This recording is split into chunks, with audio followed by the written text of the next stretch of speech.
Manon dwi, a fi di dramodydd Deian and Loli Ribidirew Olaf. Mae'n sioe ynglyn â y pwysa sydd ar blant a phobl ifanc i dyfu'n hun weithio o flaen i hamser a gobeithio yn atgoffa pobl plant a phobl nad oes rhaid tyfu fyny bod aros yn drew i'r plentyn tu mewn iddyn nhw yn bwysig. Mae wedi bod yn broses hollol wahanol a dwi'n meddwl be oedd yn chwa o awyr iach mewn ffordd efo dod mewn i drafod efo Fran Wen ar y dechrau oedd bod unrhyw beth yn bosib. Oedd gennym ni ambell neges da ni'n trio roed yn y sioe, dwi'n meddwl, mae'n rhyw beth yn bosib.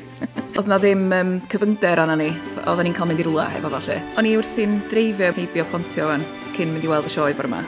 Ac oedd buses o blant yn dod allan a nes i fynd fel hyn, o'n i reit nervous. Oedd o jyst yn talinellu faint o fraint di wedi bod i gael sgwennu sioe ynglyn â cymeriadau sydd wedi cyffwrdd gymaint o blant dros Gymru a mae rhoi profiad newydd iddyn nhw yn wirioneddol gynhyrfus a dwi'n gobeithio nawn nhw fwynhau gymaint a dwi wedi mwynhau cael creu'r cymeriadau yma ar sioe.